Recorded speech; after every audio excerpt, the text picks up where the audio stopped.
আমি এফএমডির ভ্যাকসিনও আমার ফার্মে মারা আছে, এলএসডির ভ্যাকসিনও মারা আছে, গোটা গোটা হয়ে গেছে। দেখেন, দেখি মা মা মা, এই যে দেখেন, এই যে কানের গুড়া ফুইলা গেছে, এই যে চোখের সাইড ফুইলা গেছে, এই যে শরীরে গোটা খাওয়া দাওয়া করতেছে না। কিসের জন্য খাওয়া দাওয়া করতেছে না? কোনো কিছু পাইলাম না। টেম্পারেচার এই যে এই যে এগুলো চাক্কা চাক্কা চাক্কা চাক্কা, এই যে দেখেন চাক্কা, এই যে চাক্কা, এই যে চাক্কা কম। এটারে এলএসডি ভ্যাকসিন দেই নাই, এটার বাচ্চারাও আমি দেই নাই, ঠিক আছে? তো কোনো ভ্যাকসিন দেওয়া নাই, ওর মার্কেট থেকে এলএসডি ভ্যাকসিন নিয়ে আসছে। এই যে আমার শেখাও, এই যে একদম পুরাটা মুখ একদম ফুলা ফুলা ফুলা ফুলা রয়েছে। টুফেনাক বেট এইটা আমি আসসালামু আলাইকুম বন্ধুরা, আজ আসলাম গুরুত্বপূর্ণ কিছু কথা শেয়ার করব। আর যেই রোগটা নিয়ে আসলাম, এই রোগটা অলরেডি আমার ফার্মে চলে আসছে। কিভাবে আসছে, কোন গরুতে আসছে, সব কিছু শেয়ার করব। তো প্রথমেই বলতেছি, ফার্স্ট টু লাস্ট আপনারা ভিডিওটা দেখবেন, মনোযোগ দিয়ে ভিডিওটা দেখবেন। নতুন যে ভাইয়েরা আমার ভিডিওটা দেখবেন, আলমগীর এগ্রো ইউটিউব চ্যানেলটা আমার সাবস্ক্রাইব করবেন। আপনারা সাবস্ক্রাইব করে লাইক কমেন্ট শেয়ার করবেন, ঠিক আছে? তো আপনারা কমেন্ট করবেন, যে ভিডিওটা ছাড়বো ভিডিওর উপরে আপনারা কমেন্ট করবেন আমি কি বললাম আর কি দেখাইলাম, এগুলো আপনারা বুঝা আবার কমেন্ট করবেন, ঠিক আছে? তো পরবর্তী ভিডিও দিতে আমার সুবিধা হবে। আমার পুরাতন যে আমার ভাইয়েরা, কলিজার ভাইয়েরা, আমার দেশ ও বিদেশ প্রবাসে যে যেখানে আছেন, যারা আমার ভিডিওটা দেখতেছেন, সবাইকে আমি অসংখ্য ধন্যবাদ জানাইতেছি। আর আজকের ভিডিওর মূল কথা হয়েছে এলএসডি আর এফএমডি নিয়ে, ঠিক আছে? এলএসডি হয়েছে এটা আপনার গুটি বেমার, শরীরে গুটার মতো হইয়া যায়, ওইটারে বলে এলএসডি। আর এফএমডি হচ্ছে যে মুখে গা হয়, খুরা রোগ, মানে খুরাতে গা হয়, এটারে বলে আপনার এফএমডি, ঠিক আছে? তো আমি এফএমডির ভ্যাকসিনও আমার ফার্মে মারা আছে, এলএসডির ভ্যাকসিনও মারা আছে। আমার এই বাচ্চাটা আপনার এলএসডি হয়ে গেছে। তো এই যে বাচ্চাটার এলএসডি দেখেন, এই যে দেখেন আস্তা মুখের থেকে একদম পুরা শরীরে মানে গুটা গুটা গুটা গুটা গুটা গুটা হয়ে গেছে। দেখেন, দেখি মা মা মা, এই যে দেখেন, এই যে কানের গুড়া ফুইলা গেছে, এই যে চোখের সাইড ফুইলা গেছে, এই যে শরীরে গুটা গুটা গুটা গুটা গুটা গুটা। হ্যাঁ, তার শরীরে অনেক টেম্পার ছিল, কিন্তু আলহামদুলিল্লাহ আমি তারে কি ট্রিটমেন্ট দিতেছি, কিভাবে তারে আমি এখনো মানে দাঁড়ানো রাখছি, একমাত্র আল্লাহ সাহায্য করছে। কিন্তু আমার অভিজ্ঞতাটা আপনাদের সাথে শেয়ার করব, যাতে আমার মায়ার ভাইয়েরা এই ধরনের কোনো সিচুয়েশনে পড়লে যাতে আপনারা হতাশ না হয়ে কিভাবে এই প্রাণীটারে আপনারা সুস্থ রাখতে পারেন, ওই কথাটাই আজ আপনাদের সাথে বলবো। আসেন, তো আমি মূলত গতকালকের আগের দিন দেখলাম আমার এই জার্সি বাচ্চাটা আপনার খাওয়া দাওয়া করতেছে না। তো খাওয়া দাওয়া করতেছে না কিসের জন্য? সে কিন্তু খাবার দাবারে অনেক ভালো ছিল, কিন্তু হঠাৎ দেখি সে খাওয়া দাওয়া করতেছে না। কিসের জন্য খাওয়া দাওয়া করতেছে না? কোনো কিছু পাইলাম না। টেম্পারেচারটা আমি মাপলাম, টেম্পারেচারটাও ঠিক আছে, কিন্তু গেছে কালকে হঠাৎ দেখলাম তার কানের গুড়া ফুইলা গেছে, প্রত্যেকটা শরীরে, এই যে এইদিকে দেখেন, এই যে লেঞ্জুরের সাইড, এই যে পায়ের সাইড, এই দেখেন, এই যে দেখাও, এই যে এগুলা কিন্তু এই যে একদম রানের এই সাইড একদম ফুলা। এই যে দেখেন, এই যে এগুলো চাক্কা চাক্কা চাক্কা চাক্কা, এই যে দেখেন চাক্কা, এই যে চাক্কা, এই যে চাক্কা কমপ্লিট। হয়তো মোবাইলে এত কিছু দেখা যাবে না, কিন্তু তার ফুল বডিটাতে এখন মোটামুটি এরকম একটা বাসান দিছে।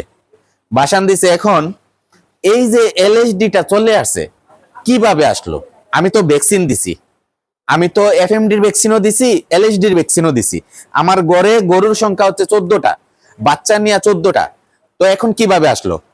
তো এইটাই বলতেছি, ভ্যাকসিনের কোনো বিকল্প কিছু নাই ভাই, ভ্যাকসিনটা দিতেই হবে। কিন্তু আপনারা জানেন 4 মাস আগে আমি আমার এই গাভীটা কিনে আনছি। দেখাও, আমার এই যে গাভীটা, এই যে জার্সির মাটা, এরে আমি কিনে আনছি 4 মাস আগে, ঠিক আছে? অলমোস্ট 3-4 মাস আগে এরে আমি কিনে আনছি। এর সাথে ছিল আমার এই যে জার্সি বাচ্চাটা, ছিল, ঠিক আছে? তো এই যে গাভীটা যে আমি কিনা নিয়ে আসলাম, আমার ঘরে কিন্তু সব গরুগুলারে আমি এলএসডির ভ্যাকসিন দিছি, কিন্তু এই যে কিনা আনলাম এইটারে কিন্তু আমি এলএসডির ভ্যাকসিন দেই নাই, এইটারে এলএসডি ভ্যাকসিন দেই নাই, এটার বাচ্চারেও আমি দেই নাই, ঠিক আছে। আর যতগুলা গরু আমার এলএসডি ভ্যাকসিন দেওয়া আছে, প্রেগনেন্ট অবস্থায় দেওয়া হয়েছে, ওদের বাচ্চাও হয়েছে আলহামদুলিল্লাহ, ওদের বাচ্চাও আছে। যে আমার মানিক আছে, রতন আছে, তারপরে আমার যে সোহাগী আছে, হ্যাঁ দেখাও, এই যে আমার মানিক, এই যে আলহামদুলিল্লাহ এই যে মানিক আছে, মানিকরেও আমি আপনার খুরা রোগের ভ্যাকসিন দিছি। এদিকে আছে এই যে দেখাও, এই যে আমার রতন আছে, এই যে রতন ঘুমাইতেছে, এই যে রতন আছে, রতন কিন্তু কোনো ভ্যাকসিন দেওয়া নাই, ওর মারফেট থেকে এলএসডি ভ্যাকসিন নিয়ে আসছে। এই যে আমার সোহাগী আছে, সোহাগী কিন্তু ওর মারফেট থেকে এলএসডি ভ্যাকসিন নিয়ে আসছে, ঠিক আছে। তো এইটাই বলতেছি, কিন্তু আমি আমি অনেক আশা নিয়ে আসলাম যে আমার ফার্মে আলহামদুলিল্লাহ আল্লাহর হুকুমে এবার এখনো কোনো ভাইরাস আসে নাই। কিন্তু কোনটার থেকে আসলো, যে এটার কিন্তু আমার কিনা গরু, এটারে আমি এলএসডির ভ্যাকসিন দেই নাই, এর জন্য এর বাচ্চাটা চলে আসছে। বাচ্চাটা দেখেন, এই যে মুখটা দেখাও, এই যে দেখাও, একদম দেখাও, এই যে কিভাবে মানে দেখা যায়, এই যে দেখাও, এই যে একদম পুরাটা মুখ একদম ফুলা রয়েছে, পুরাটা বডি এরকম আছে। আচ্ছা আসেন, এখন আমি তার কি ট্রিটমেন্ট দিতেছি, ওই পাশে যাও। আচ্ছা, তো এখন আমার জার্সিরে আমি কি ট্রিটমেন্ট দিতেছি, গতকালকে যখন তার টেম্পারেচার মাপলাম, টেম্পারেচার মাইপা দেখি 104। এখন আমি তার মূল কথা হয়েছে, আমি তার টেম্পারটা নিয়ন্ত্রণে রাখতে হবে। তার টেম্পারটা যদি নিয়ন্ত্রণে না রাখি, তাইলে কিন্তু আমি তার খাবার দাবার ঠিক রাখতে পারতাম না, ঠিক আছে। সে যদি খায় না, খাওয়া চাইরা দেয়, তাইলে কিন্তু আমি এই বাচ্চা মানে টিকাইতে কষ্ট হবে, ঠিক আছে। তো প্রথমে আমি তার যখন দেখছি টেম্পারেচারটা 104, তারে আমি ফুল বডিটা আমি ভিজা তেনা দিয়া ফুল বডিটা আমি সুন্দরভাবে মুইচা দিছি। মাথার এই জায়গায় একটু পানি দিছি, দিয়া এই যে এই জায়গাটা একটু পানি দিছি মাথার উপরে, দেখাও, এই জায়গাটায় একটু মাথার উপরে পানি দিছি, কিছুক্ষণ পানি দিছি। তারপরে বডিটা আমি সুন্দরভাবে তেনা দিয়া আস্তে আস্তে ফুল বডিটা তার মুইচা দিছি, ঠিক আছে। মুইচা দিয়া আমি তারে 3টা নাপা খাওয়াইছি। দেখেন নাপা, এগুলো আমাদের মানুষের ওষুধ, ঠিক আছে। এই বাচ্চাটার আমি 3টা নাপা খাওয়াইছি।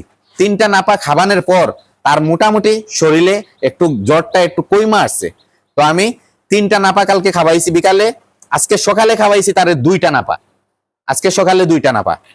তারপরে তারে আমি একটা বেতার ইনজেকশন দিছি, বেতানাশক যেটা, কারণ এর বডিতে ফুল বেতা, একদম এত বেতা, এগুলা বুঝাবার মতো কোনো ভাষা নাই আমার। এগুলা আমাদের শরীরে যদি সামান্য একটা ঘামাচি হয়, কতটুক ব্যথা করে আমরা অনুভব করতে পারি, কিন্তু তার শরীরে এখন যেরকম ভাবে মানে ফুটা ধরছে এই গুটাগুলা, তার শরীরে কতটুক ব্যথা একমাত্র সেই জানে। তো তার জন্য আমি এটা এই যে ব্যথার ওষুধটা টোপেনাক, তো এইটা আমি টুফেনাক বেট, এইটা আমি তারে আমি ব্যথার জন্য মারলাম। এইটা মনে করেন কতটুক, আমি ডোজটা বইলা দিতেছি। মনে করেন আমার এই বাচ্চাটার বয়স মনে করেন এখন 5 মাস। তো টুফেনাক বেটটা আমি মারলাম 5 ml মারলাম কালকে রাত্রে, গতকালকে রাত্রে আমি তারে 5 ml মারলাম। যখন এই বেতার ইনজেকশনটা আমি মারলাম 5 ml, আর এই যে 3টা নাপা খাওয়াইলাম, আলহামদুলিল্লাহ কিছুক্ষণ পর আমার এই বাচ্চাটা জাবর কাটা শুরু করছে, মাথা ফালাইয়া দিছিল, মাথা তুলা দিছে। একমাত্র আল্লাহ পাকের উসিল্লায় আল্লাহ পাক আমারে মায়া করছে, আর নাইলে এরকম সিচুয়েশনে পড়লে কিন্তু মানে অনেক কষ্ট করতে হয়। কিন্তু আমার বাচ্চাটাও একটু কষ্ট আল্লাহর হুকুমে কম করতেছে, আমিও কষ্ট কম করতেছি। আচ্ছা, তারপর এই যে টুফেনাক বেড দিলাম 5 ml, নাপা দিলাম গতকালকে 3টা, আজকে সকালে দিলাম 2টা। টুফেনাক বেড প্রতিদিন এক বেলা, যেই টাইমে মারবেন ওই টাইমে মারবেন। আমি মনে করেন গতকালকে রাত্রে মারছি, আজকে আবার রাত্রে মারবো। আর নাপাটা এখন থেকে 2টা করে আমি 3 বেলা খাওয়াবো। 3 বেলা খাওয়াইলে হবে কি, তার জ্বরটা নিয়ন্ত্রণে থাকবে, বডির টেম্পারেচারটা নিয়ন্ত্রণে থাকবে। আচ্ছা, এগুলা গেল। তো পাশাপাশি আমি আরো কি দিতেছি আপনাদেরকে দেখাইতেছি।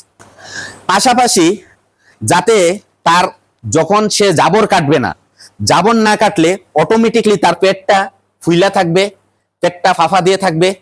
তো জাবর না কাটলে, ফ্যাট ফুইলা গেলে তার অনেক ধরনের ক্ষতির সম্মুখীন হতে হবে।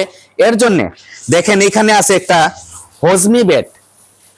হজমি বেট, হজমি বেট এটা আমাদের মানে গরুরে আমি সবসময় খাবাই। হজমি বেট এই পাউডারটা হইলে গ্যাসের কাজ করে। তখন একটা পাউডার 20 গ্রাম, 20 গ্রাম থেকে তারে আমি মনে করেন 5 গ্রাম 5 গ্রাম করে আমি তারে একবেলা করে খাবাইতেছি।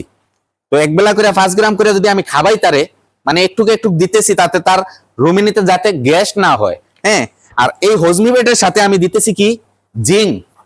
এই দেখেন জিঙ্ক দিতেছি তারে আমি সাথে 20 ml 20 ml জিঙ্ক দিতেছি, আর হজমি বেট দিতেছি মনে করেন 5 ml, সরি 5 গ্রাম বা 10 গ্রাম, 5-10 গ্রাম হজমি বেট আপনারা দিতে পারেন 5-6 মাসের বাচ্চা হইলে।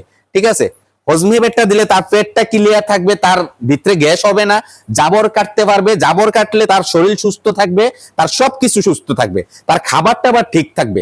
তার পেটে যদি গ্যাস থাকে সে কিন্তু খাবে না, পেটে গ্যাস থাকলে খাবে না, পেটের গ্যাস নাই সে কিন্তু খাওয়া দাওয়া করবে। বেতানাশক ইনজেকশন দিয়ে দিছি, জ্বর কমার জন্য আমি নাপা খাওয়াইতেছি, পেটের গ্যাসের জন্য হজমি বেট দিতেছি, তার মুখের লুচির জন্য আমি জিঙ্ক দিতেছি।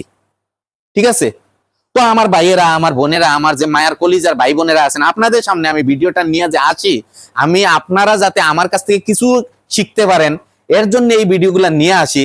আর আমি যে ইউটিউব চ্যানেলটা খুললাম, আমি এটা থেকে ইনকাম পাবো যে ওই আশা করে আমি খুলি নাই। আমি খুলছি আমার মতো, আমি যেরকম খামার দিছি আমার মতো আরো অনেক ভাই বোনেরা খামার দিতে চায়, আমার কাছ থেকে যদি একটু হইলেও শিখতে পারে ওরা, তাহলে আমার জন্য দোয়া করবে। ঠিক আছে, আর ইউটিউব থেকে যেটা তো ইনকাম আসার আসবেই, এটা তো আর আমি আপনি বললেও ধরে রাখতে পারবেন না, আমি বললেও ধরে রাখতে পারবো না, এটা তো ওরা দিবে যেটাই দেয়। কিন্তু এগুলো হচ্ছে মানে মেন ট্রিটমেন্ট। ঠিক আছে, তো আলহামদুলিল্লাহ আপনারা সবাই দোয়া করবেন আমার এই বাচ্চাটার জন্য। বাচ্চাটা আলহামদুলিল্লাহ 2 দিনের মাথায় এখনো আলহামদুলিল্লাহ অনেক সুস্থ আছে। হ্যাঁ, আমার ট্রিটমেন্টের দ্বারা অনেক সুস্থ আছে। একমাত্র আল্লাহ রাব্বুল আলামিন আমারে যদি মায়া করে তাইলে বাচ্চাটা হায়াত দারাজ বাড়াইয়া দিবে। আপনারা সবাই দোয়া করবেন। আর আমার সবাই আলহামদুলিল্লাহ সবাই ভালো আছে, সবাই দোয়া করবেন। আর ভাই একটা কথাই আপনাদেরকে বলবো, আপনারা সবসময় ভ্যাকসিনটা দিয়ে রাখবেন। দেখেন আজ আমার এই বাচ্চার মারে আর বাচ্চারে ভ্যাকসিন দেওয়া হয় নাই দিকে বাচ্চাটার এলএসডি চলে আসে। ঠিক আছে, তো যদিও ভ্যাকসিন দেওয়ার পরও যদি আসে, কিন্তু ওইরকম ভাবে অ্যাটাক করে না, ওইরকম ভাবে অ্যাটাক করে না। তো পরবর্তী ভিডিও নিয়ে আসবো, আপনারা কমেন্ট করবেন। তো এখানে ভিডিওটা রাখতেছি। আসসালামু আলাইকুম ওয়া রাহমাতুল্লাহি ওয়া বারাকাতুহু।